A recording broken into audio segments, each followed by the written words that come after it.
Este podcast é uma produção Reverber.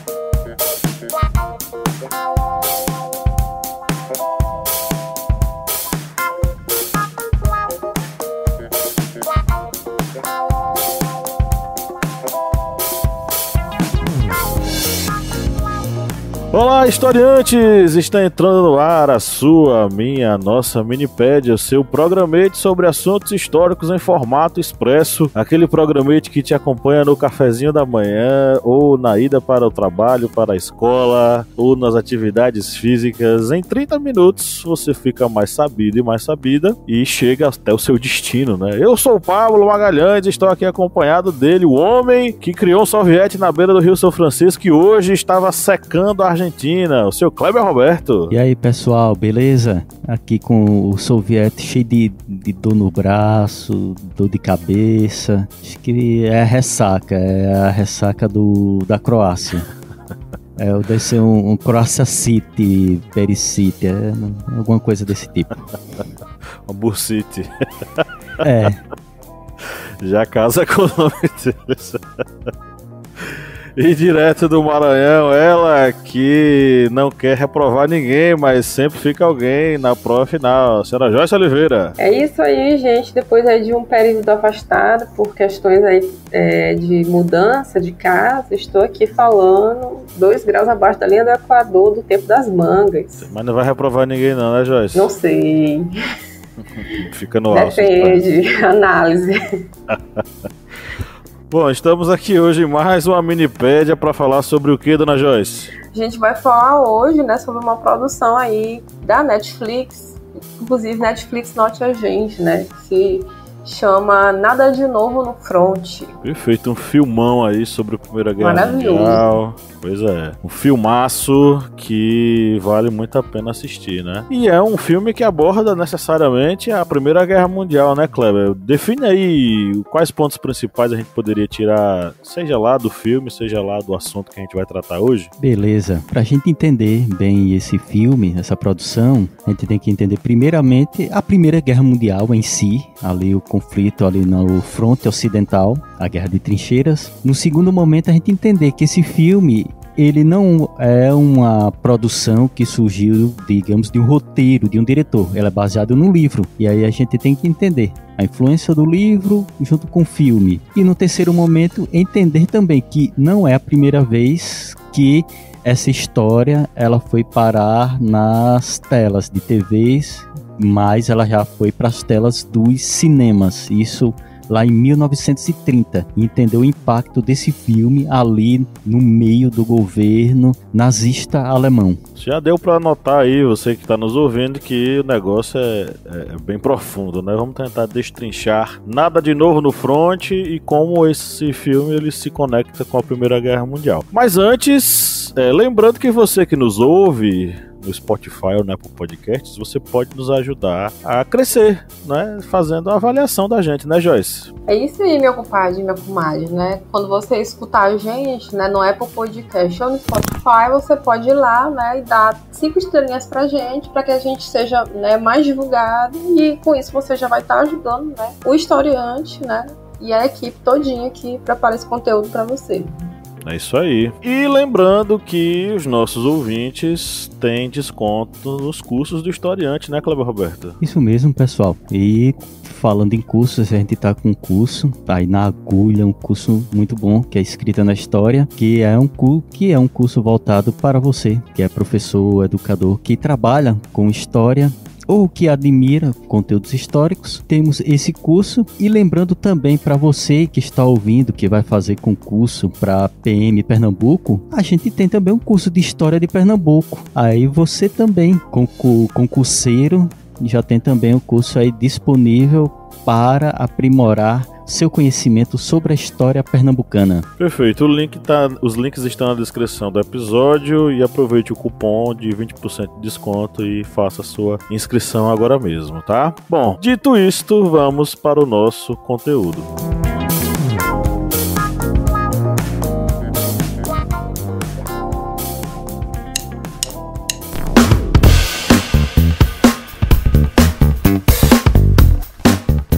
Camarada Kleber Roberto, qual é o seu aplicativo preferido para ouvir podcast? O meu aplicativo é o Orelo, porque ele é leve, fácil de utilizar e você pode encontrar todos os podcasts da família Historiante lá no Orelo. E a cada play que você dá lá nos podcasts, o Orelo vai estar fazendo uma contribuição simbólica para o Historiante. Então, baixe o aplicativo e faça aquela maratona nos nossos podcasts.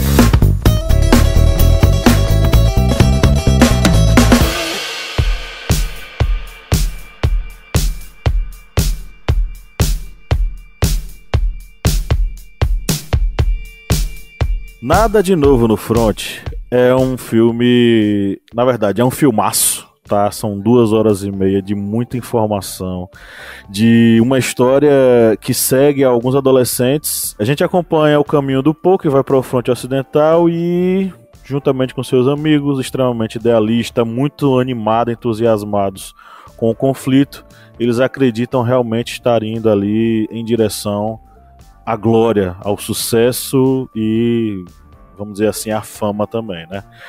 Mas ele vai ver que as coisas elas vão ser completamente distintas, completamente diferentes daquela ideia que eles tinham. A começar pelo fato de que eles achavam que estavam indo para uma excursão da escola, mas a realidade lá era muito, mas muito diferente se comparado ao que eles estavam imaginando, né? A Primeira Guerra Mundial o primeiro conflito de proporções abissais que acontece no século XX e que arrasta aí milhões e milhões de pessoas para as covas. E é um conflito que vai ser marcado necessariamente por assuntos mal resolvidos do século XIX, ou seja, do século anterior. Tem a ver muito com a disputa territorial na Europa, a disputa pela primazia também no mundo inteiro, e a ideia de que para que uma nação ela fosse bem sucedida, ela tivesse uma glória, ela tinha que ser a nação preponderante politicamente do ponto de vista mundial. A gente está necessariamente falando de dois aspectos fundamentais aqui, que são o imperialismo e o nacionalismo, muito fortes. As questões territoriais, elas envolviam disputas entre alemães e franceses, mas também tensões internas entre impérios que existiam, como o Império Austro-Húngaro, que era constituído por uma massa territorial que englobava povos que eram subjugados aos austríacos e húngaros, né? Em especial, a gente está falando aí dos sérvios. Bom, o que a gente vai ver nessa Primeira Guerra Mundial é a construção de alianças com a ideia de fazer uma espécie de proteção diante do possível ataque de um inimigo. Então, franceses e alemães, necessariamente, que não se bicavam, eles fizeram tratados laterais que lhes dessem segurança. Esses tratados laterais, eles começaram a ser costurados, por exemplo, da França com a Grã-Bretanha e o Império Russo, da Alemanha com o Império Austro-Húngaro e com o Império Otomano. Então foram acordos que foram assinados, que foram costurados com a ideia de proteção. E esses acordos firmados e organizados, eles previam um conflito que iria acontecer, não um conflito da forma como aconteceu, mas eles previam um confronto, um choque, vamos dizer assim, que fosse um choque final, que de fato mostrasse quem era o superior, quem tinha a primazia na Europa.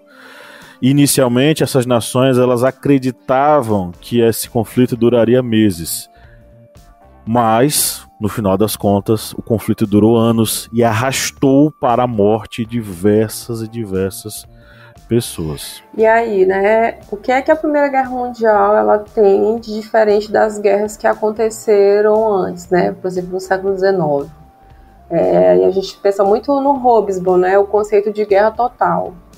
Então, a Primeira Guerra Mundial ela vai inaugurar, né, colocando entre aspas, um momento em que todas as pessoas estão envolvidas no conflito, inclusive os civis, né?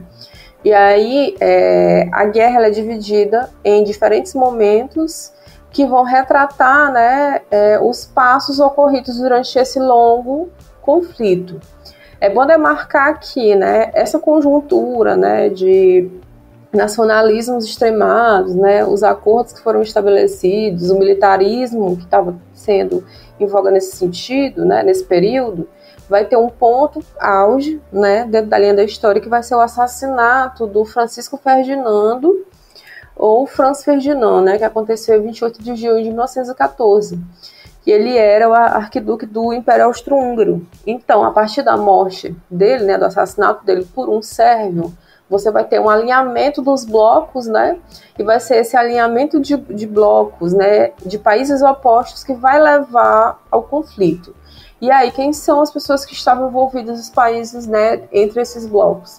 Você tinha a Tríplice Aliança, que era composta pela Alemanha, a Itália, o Império Austro-Húngaro, o Império Otomano, e você tinha a Tríplice Entente, né, que era a Rússia, França, Inglaterra, e por último tem a entrada dos Estados Unidos.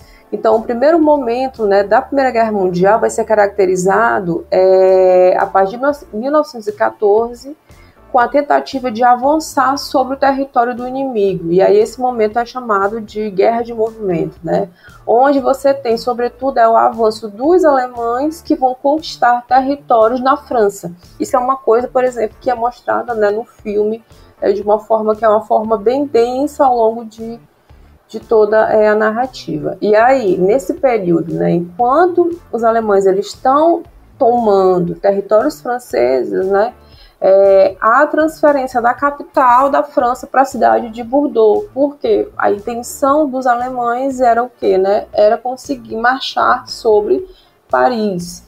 E aí você tem momentos que são momentos de trégua, né, desse avanço dessas tropas, como por exemplo no Natal, em dezembro de 1914, né, que é quando vai haver um armistício por conta do Natal, e aí, né, esses soldados eles vão celebrar o Natal, né, e vão ter esse momento de trégua, mas depois eles vão retomar, né, o conflito entre si. E é importante destacar, né, o uso de outras armas, né, que são as armas pesadas, né, tanques de guerra, as metralhadoras, os de gás mostarda, né, que vão ser utilizadas dentro de todo esse processo da guerra.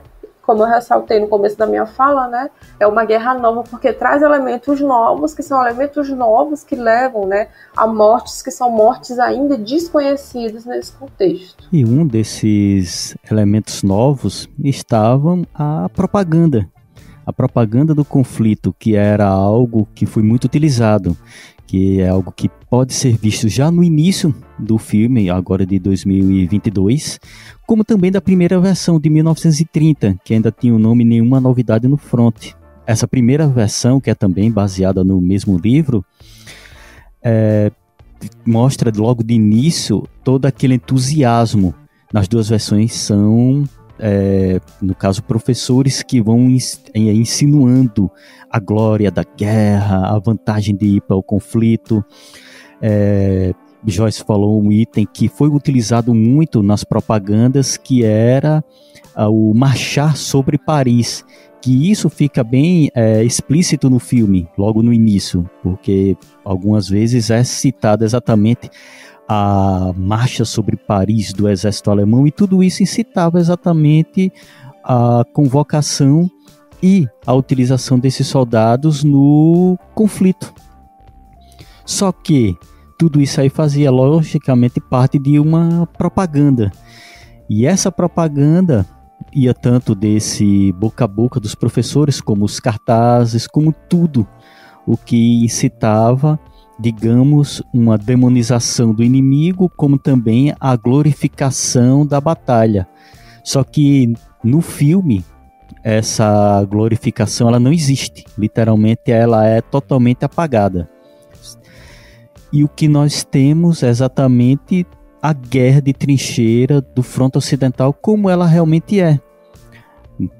Mortes, centenas de mortes por absolutamente nada, por avanços de metros da terra de ninguém.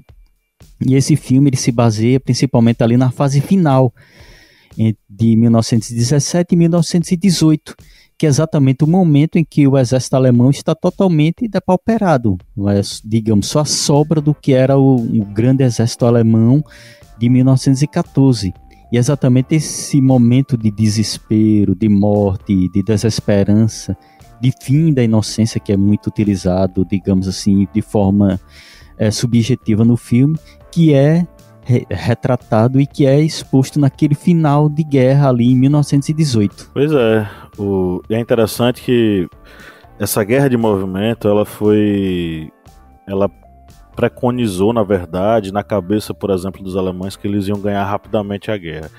Tem uma estratégia de guerra que foi avassaladora nesse momento, no primeiro momento da guerra, que foi a utilização de um plano chamado Plano Schlieffen, que é um movimento de pinça que os alemães fizeram ocupando pelo norte e pelo sudeste, vamos dizer assim, da França. No movimento que as forças elas iam caminhando por caminhos totalmente distintos, como eu falei, um ao norte e outro ao sudeste, e elas marchavam e se encontravam em direção a Paris. A questão é que essa guerra não foi tão fácil assim, as batalhas não foram fáceis, e ao chegarem nas proximidades do rio Marne, os alemães eles acharam que tinham caminhado rápido demais, acharam que a guerra já estava ganha e resolveram dar um tempinho, né?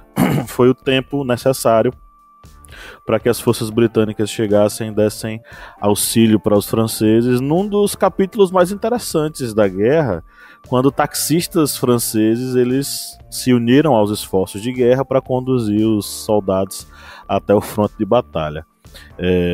E aí a gente chega na realidade que a gente vê ao longo do filme inteiro. Nada de Novo no Front mostra a realidade nas trincheiras de uma forma extremamente cruel, extremamente, inclusive, nojenta. Então, assim, todo o romantismo em torno da guerra, das trincheiras, enfim, cai totalmente por terra ao assistir os minutos de filme dedicados a isso. Então a gente vai ver lá a galera morrendo, a galera vomitando, rato caminhando para um lado e para o outro, enfim, os caras enfiados na lama até o pescoço quase, enfim. Então a gente vê um retrato das trincheiras tal qual elas eram, de uma forma cruel, de uma forma extremamente desprovida de romantismos, né? E é nesse momento dessa guerra de trincheiras que a gente vai ver o arrastar dessa guerra. É o momento em que são centímetros que os caras avançam e que simbolizam praticamente nada. O avanço era mínimo, então as trincheiras elas ficaram praticamente paradas. E talvez muito disso tenha a ver com o título do filme, da obra, né, que o filme faz referência, Nada de Novo no Front. Ou seja, nada muda, tudo fica do mesmo jeito. É como se as coisas elas simplesmente se repetissem, porque as trincheiras elas simplesmente elas não mudam, elas estão lá e não se movem o mínimo possível. Então, isso vai se arrastar até 1918, quando a gente vai chegar em um momento em que as nações elas vão estar extremamente esgotadas pelo esforço de guerra, o esgotamento tanto material quanto físico. A gente vai ter o Joyce falou sobre essa novidade da guerra, né? Então a gente vai ter a utilização de uma série de artefatos bélicos totalmente novos, como os gases venenosos, lança-chamas, tanques de guerra. Então são artefatos bélicos completamente novos, todos eles retratados no filme, eles aparecem no filme, né? E mostram como os caras ficam totalmente desesperados diante de um tanque de guerra. Os caras gritam assustadíssimos com aquele negócio vindo. E na época eram chamados também de carros de guerra. Tanques de guerra vai ser uma nomenclatura posterior. Esses carros de guerra vinham e praticamente arrastavam os caras, e você vê os corpos sendo esmagados e a galera voando com os tiros dos tanques de guerra, né? Nesse momento também a gente vê as correspondências dos caras com as suas famílias. Isso foi algo marcante, muito marcante. No filme a gente vê os soldados recebendo as suas cartas, né, da esposa, enfim. E foi uma realidade, as cartas eram fundamentais. Tem um livro do Modris Eksteins, que eu acho que a gente já falou aqui no podcast, que é A Sagração da Primavera. E lá tem um pouco sobre como era essa coisa das correspondências, das cartas que as famílias trocavam, enfim. As pessoas achavam que o negócio ia acabar cedo, mas quando viram que o negócio estava se arrastando, as cartas, inicialmente elas começam com aquela coisa gloriosa da guerra, mas acabam desembocando naquela coisa da mãe perguntando: meu filho, pelo amor de Deus, quando é que você volta para casa? Da esposa dizendo: pelo amor de Deus, volte, que a sua família precisa de você. Então, assim, são relatos extremamente tristes e chocantes, e que encontram no filme Nada de Novo no Front uma representação bem interessante. Quando chega em 1918, as nações estão esgotadíssimas, e a única saída de fato é levantar as armas.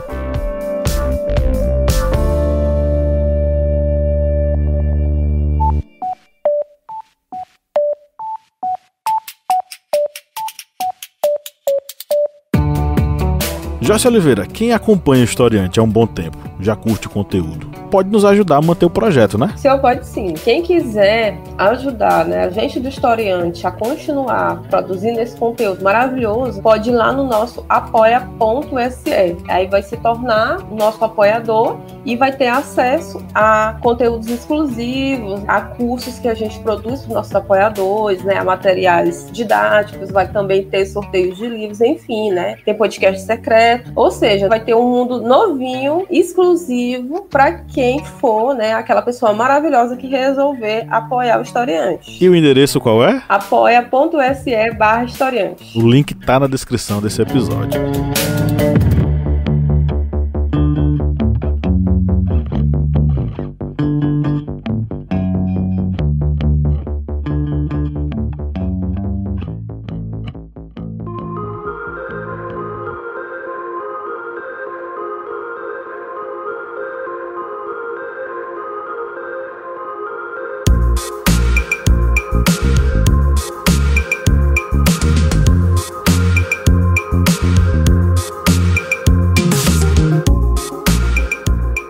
Quando chegamos em 1918, temos, como o Pablo bem falou, os exércitos exauridos.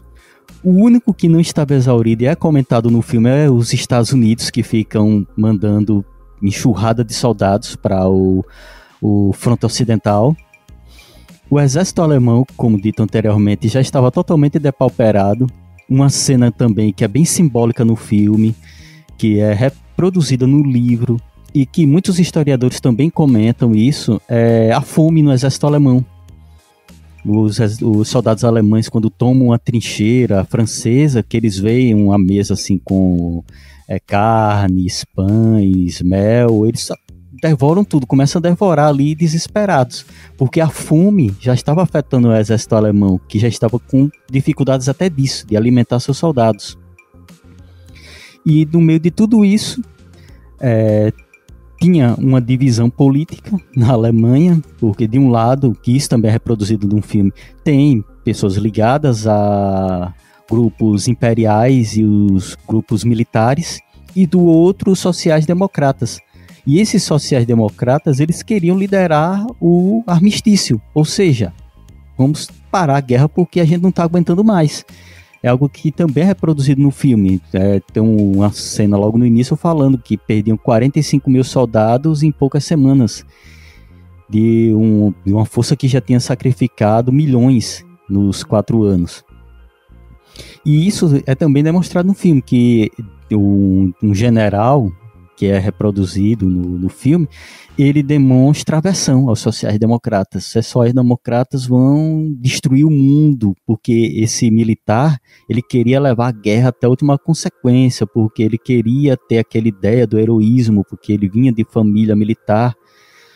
Mas os sociais-democratas, que é o grupo civil, eles lideram uma delegação alemã que vai para uma floresta negociar com os outras partes que estão no conflito, franceses, britânicos, americanos, que é na floresta de Compiègne.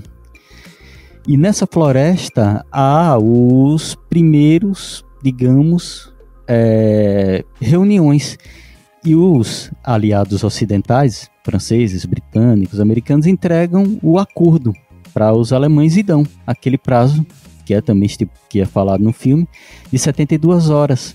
Ou assina ou a guerra continua. E Matthias Esberger, que é falado no filme, e é um personagem histórico mesmo, que ele realmente existiu, ele fica ali desesperado. Meu Deus, mais 72 horas com milhares morrendo todo dia na linha de frente. Mas aí ele consegue, naquele prazo, e que dentro daquele prazo ocorre até a abdicação do imperador Wilhelm II, o imperador alemão, a abdicação dele. Dentro desse prazo ele consegue que o comando central alemão dê autorização para ele assinar esse armistício, que acaba se tornando o armistício de Compiègne, que os alemães acabam aceitando vários termos: entrega de armas, rendição, entrega de frota marítima, de trens, de transporte. E tudo isso ainda é argumentado no filme que aquilo ali podia causar revolta na população. Isso aí vai causar revolta porque é uma rendição incondicional. Mas os aliados não aceitam nenhuma condição. E só lembrando a todos que esse acordo, o armistício de Compiègne, não é o Tratado de Versalhes, viu, gente? O Tratado de Versalhes acabou sendo negociado um ano depois, lá em 1919. E aí, né, a gente já falou aqui ao longo do episódio, falando sobre o filme, né, mas a gente vai se deter agora especificamente sobre ele, né. Entender, primeiramente, como já foi dito, que Nada de Novo no Front é a adaptação de um livro, né, que foi escrito por um ex-combatente. E aí, isso que dá, né, para a narrativa do filme, que é o que a gente está falando aqui, né, momentos que são momentos de memória, né? E aí a gente não vai dar muito spoiler, né? Que é para vocês se interessarem para assistir. Tem muitos elementos, né? Além da discussão clássica das trincheiras, mas as emoções, né? Que estão dentro do filme. Isso só vai conseguir aparecer porque, né? O Heinrich, acho que é Maria Remarque, né? Que eu não sei falar alemão. Ele era um ex-combatente que conseguiu sobreviver. E aí, quando ele escreve, né, esse livro, vai ser a partir, né, de momentos que são os momentos de traumas de guerra que ele vai ter, de momentos que ele não vai conseguir dormir, e aí ele vai começar a escrever, e ele percebe que isso tem a possibilidade de se transformar, né, em um livro. É importante salientar que, né, já houve uma produção fílmica sobre esse filme nos anos 30, que inclusive foi perseguido pelos nazistas na Alemanha, né? Na época do nazismo, o filme foi proibido, né? O livro dele foi queimado, ele teve uma irmã que foi decapitada pelos nazistas, né? Durante os anos de domínio de Hitler, justamente por quê? Porque o livro ele é um livro pacifista, né? Assim como a mensagem do filme é de um filme pacifista. Mostra que enquanto, né, a maioria dos soldados, né, e aí você tem uma geração de homens, você tem depois a inclusão de meninos, né, porque não há mais homens adultos disponíveis para morrer, a inclusão desses adolescentes que vão perder a sua inocência no campo de batalha, né, e eles tentam da maior forma possível não perder, né, a sua humanidade, mas é uma ocasião que é uma ocasião de guerra, e aí eles se prendem, né, em algumas relações constituídas no campo, em alguns elementos, né, uma coisa que é muito aparente no filme, né, é essa relação com o sexo feminino, né, como a conquista, ver uma mulher, né, conseguir pensar se vai ter um momento de afeto, um momento com uma mulher, é importante para a humanidade, né, desses rapazes. E em contraposição, né, ao que até o Pablo já falou, né, que é o vômito, é a morte, né, as poças de sangue, onde esses jovens estão, esses altos comandantes, né, esses generais, eles estão comendo croissant, tomando chá, né, comendo carne, enquanto os outros roubam gansos, né, comem carne de cavalo para poder sobreviver.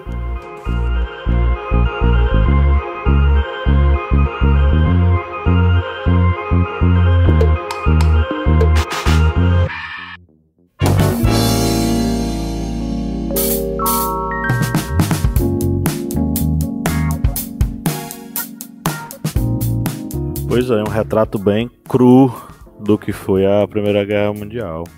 Bom, vamos para a pergunta da semana, né, Cleber Roberto? Isso mesmo, pessoal. Vamos aqui para a pergunta. Uma pergunta bem fácil. Se você acompanhou esse podcast, vai responder tranquilamente. A Primeira Guerra Mundial terminou em 11 de novembro de 1918, com a assinatura de um acordo que encerrou oficialmente os combates em todas as frentes e que passou a vigorar a partir das 11 horas daquele dia 11. O nome deste acordo foi Tratado de Versalhes, Armistício de Compiègne, Acordo de Potsdam, Tratado de Brest-Litovsk. Aqui tá fácil demais, meu amigo. Foi você quem colocou isso aqui, foi... Isso aqui foi praticamente pergunta de Joyce para aprovar os alunos dela. Joyce quer aprovar todo mundo, pô. Ela não quer ficar negócio de final, não. Nem eu. Eu também vou aprovar todo mundo. Eu vou passar todo mundo. Bom, chegamos ao final da nossa gravação. E aí, vocês têm um recado? Hoje é a última minipédia do ano, meus amigos. Qual o recado vocês querem dar para os nossos ouvintes? Bom, eu vou agradecer, né, os ouvintes por estarem acompanhando a gente durante esse ano todo. Dizer que ano que vem tem mais, né, e que ano que vem a gente vai ser mais feliz a partir do dia 1º de janeiro, né? Uma besteira brilhando no céu. Feliz Natal para vocês, não bebam demais, né? Comam muita carne porque é bom, sejam felizes e um feliz 2023. A gente dedica aqui todos esses episódios, tanto a quem está acompanhando, a quem está compartilhando, a você ouvinte, pode maratonar aqui os podcasts do Historiante, é muito conhecimento. Mandamos aqui um abraço afetuoso a todos os apoiadores que acreditam aqui no projeto do Portal Historiante. Aqui é um agradecimento mesmo aqui do fundo do coração, porque são pessoas como vocês, apoiadores, que acreditam no projeto, que fazem com que a gente esteja aqui toda semana fazendo gravações de minipédias, mesas redondas, conteúdo nas redes sociais. Enfim, agradecemos muito a todos vocês e Feliz Natal, próspero ano novo e ano que vem tem mais e com novidades. Isso aí, vocês vão ter que me engolir, como diria Zagala, né? É isso aí, galera, um grande abraço. Só lembrando que sigam @historiante_ no Instagram, que derrubaram a gente. Eu acho que eu já avisei isso em episódios anteriores, né? Sigam a gente lá, vamos fortalecer a luta e tchau, tchau. Valeu, pessoal, até mais. Tchau, gente, até.